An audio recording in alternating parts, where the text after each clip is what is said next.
Hey guys, I'm Richard. I'm Jody. And I'm Mariah. And thanks for watching Beargrass Thunder. We're here in St. Matthews at Arthur K. Draut Park. It's a 24-acre wetland with real focus on drainage.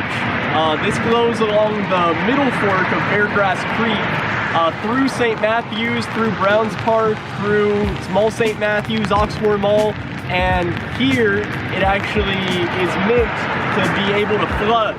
And so it's a really neat park because this is one of the only places in Louisville that's really a true wetland area. And we really can't wait to show you. Let's go check it out.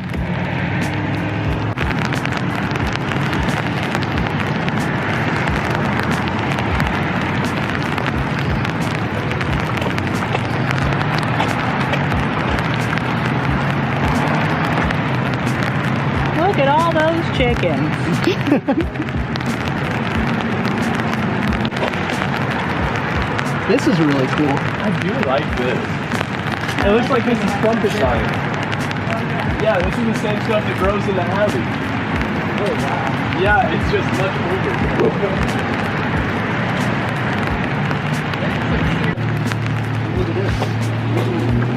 This ain't See going them nowhere. pods? I like it. I hope there's seeds. I think there are. It looks like there's two different kinds of vines, actually.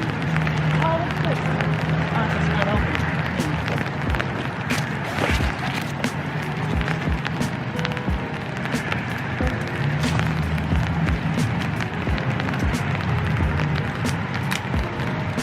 Ooh. Dinner. Oh, that's not really what I thought it was going to look Yeah, like. me neither.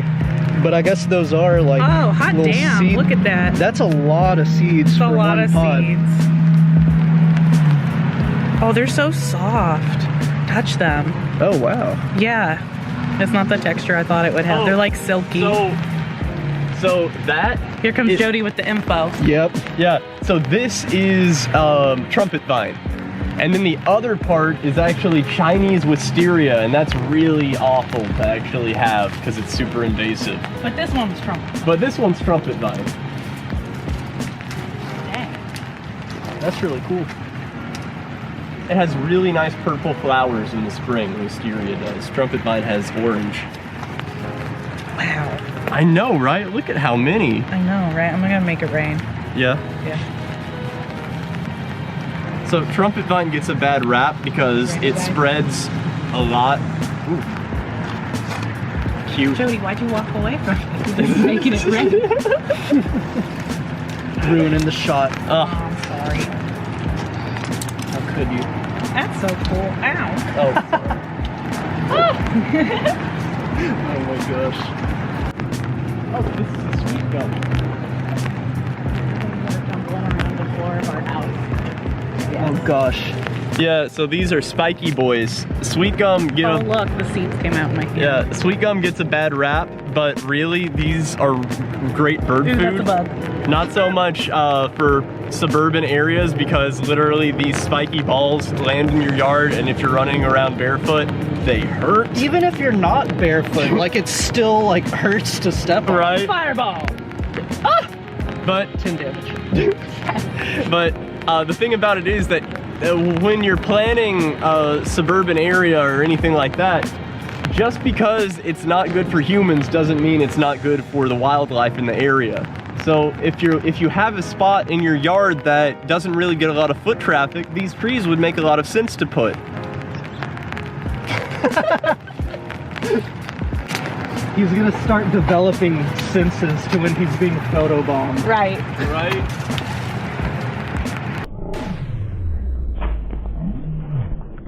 Oh my god. Yeah, it's gonna be a good song. Miss me with that bullshit. You love seeds so much.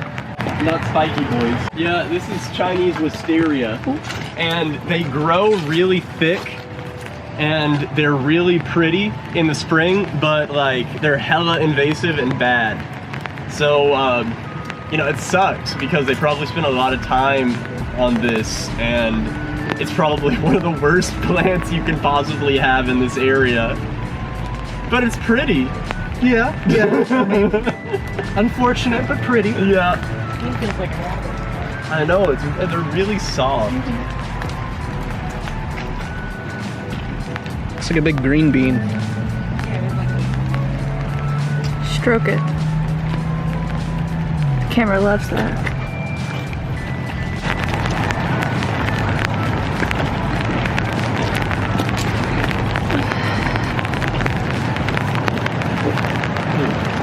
Ooh, someone whacked the hell out of the porcelain berry here. Ooh, yeah. Devastating. Devastating. So, one thing that I like is that, don't get me wrong, this is a path and they mowed either side of it, but they also stopped mowing maybe like, what, 4 feet off the path? Mm-hmm. And so you got all these wildflowers that sprung up, and personally, I think they look pretty nice. What are these little tiny things? Oh, those are bald cypress. Oh, okay. So they're about to lose all their leaves. They're not dying. Oh, okay. They're the only type of deciduous conifer in the world, All right, I that think. explains why they lose the needles. Mm-hmm. And that's why they're bald. Oh, I get Yeah. it. Oh, that's funny. I hadn't really thought about it too much. Oh man, this is Beargrass Creek. There it is. There's the tree. Squirrel. Oh, he got something big in his mouth. That's what she said. Big old nut. He's nuts. Got him! Ha! Got him.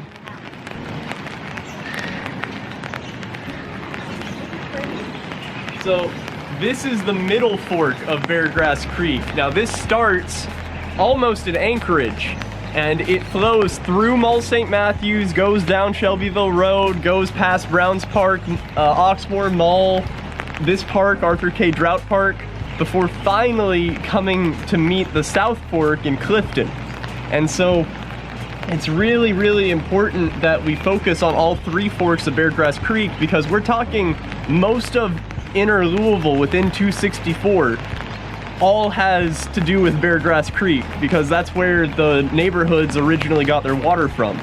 So this creek is as much a part of Louisville as anything. This is probably one of the most historic things we have, to be honest.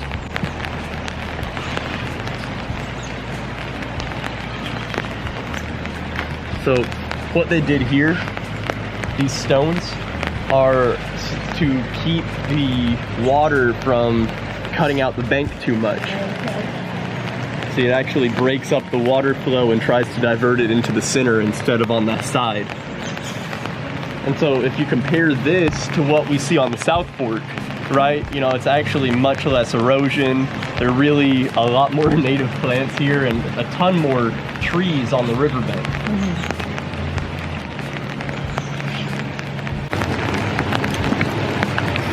Wow, this is really cool. Yeah.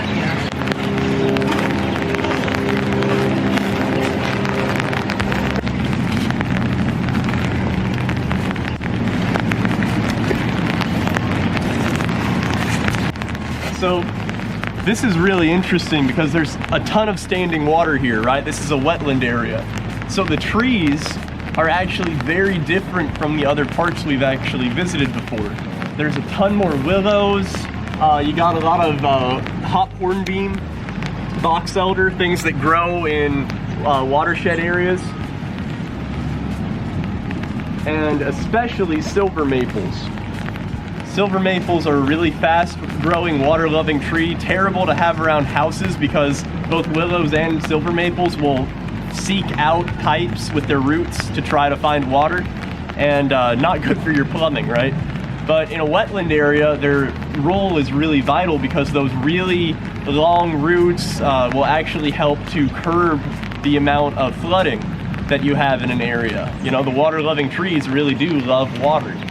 And so it's really refreshing to see it here. So, this is a box elder right here. And they're really, they kind of grow shorter than most trees, but it's unmistakable because you can see the seed pods hanging from them. And they are known as a weed tree because they literally grow anywhere and everywhere that there's water. But it's it's a really pretty tree if you have the right space for it. I mean, you could say that about anything. True, true.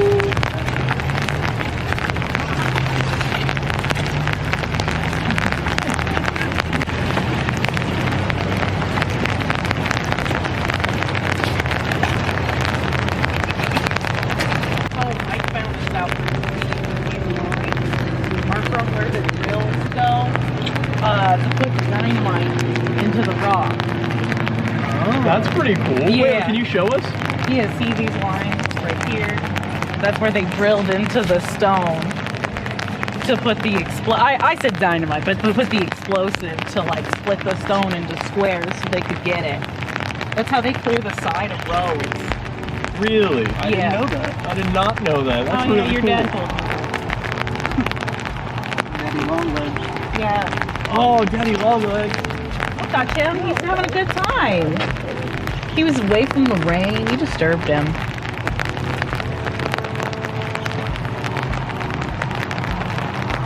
Oh gosh, now it's on me. I don't want it to be on me. I gotcha. Jody's being mean to that daddy. That's a big Daddy abuser. And then you threw him out in the crowd? It was! He was so happy where he was. Hey, Put him I back. will put him back. My bad. Yeah, you gotta fucking push him out of there just to throw him on the ground. He just went through an ordeal. Poor guy. Oh my god. Does At that least he damage made his it legs? like- well, he'll grow back Yeah. if it did, but. Oh.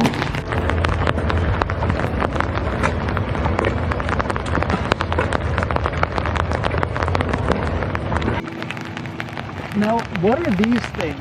Osage Oranges. Yes, yeah. So these are called Osage Oranges, or you can call them hedge apples or monkey brains. So this is a really neat plant because it's actually not native to Kentucky. It was brought here from Kansas by the Osage Indian tribe. They used to trade these with other Native American tribes around the North American continent because these are really good for bow wood. So back when the Great Plains was more like the savanna, it's kind of like the Serengeti in Africa, a big grassland with a whole bunch of really big trees just in the middle of everything. These evolved probably with Ice Age giant mammals, so like giant ground sloths but other animals that would be able to eat something this big. A similar thing happened with the avocado actually, that evolved with these giant mammals that would be able to eat something like this. And so when these are younger trees, they actually have thorns on them that disappear when they get older.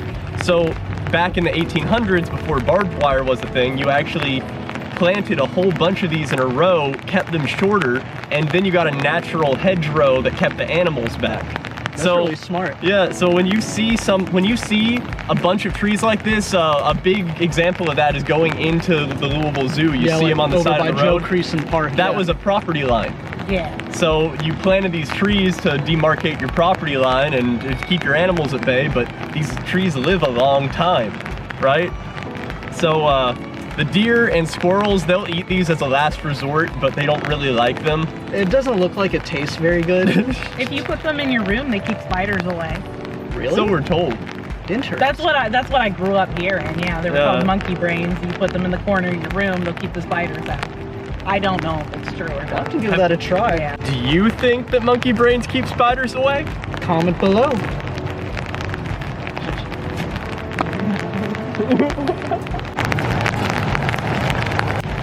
Oh, look. We got one in the wild.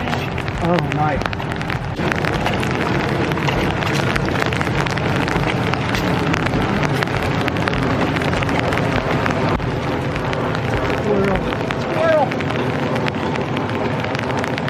So this is interesting.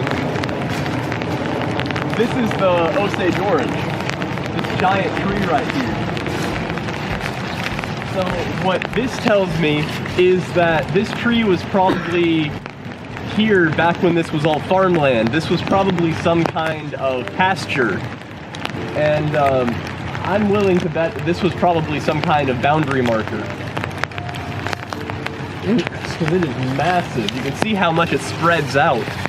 Wow, there's a ton of different trees all around here. That's a honey locust right there. You got a walnut right there. Neat. You got a mulberry. Then you got Osage orange. We're all tangled up in each other. That's crazy. Check this out. This is a native honey locust for sure. Right. Oh, boy. He's a scary boy. Do you see this? So this Wow, goes that's sharp. Yeah, this goes back to also we're seeing a lot of trees that evolved with Ice Age predators, right?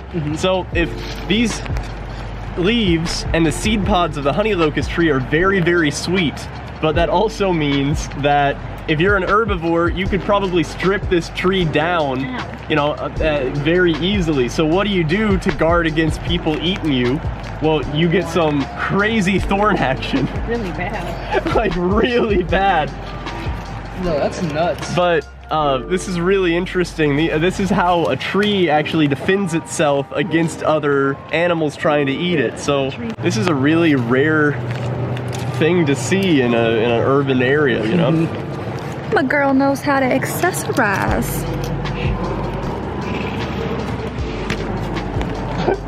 So did someone impale the walnut? Nice. Oh my gosh. Yeah, I wouldn't want to be a tree hugger on this tree. Nope.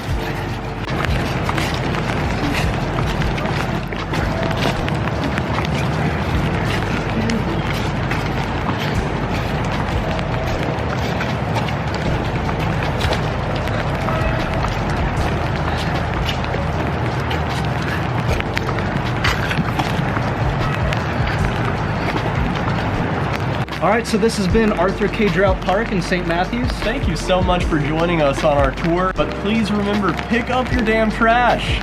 Yes, please. Remember to like, subscribe, ring the bell. See you guys next time. Bye. What the hell? I did it all.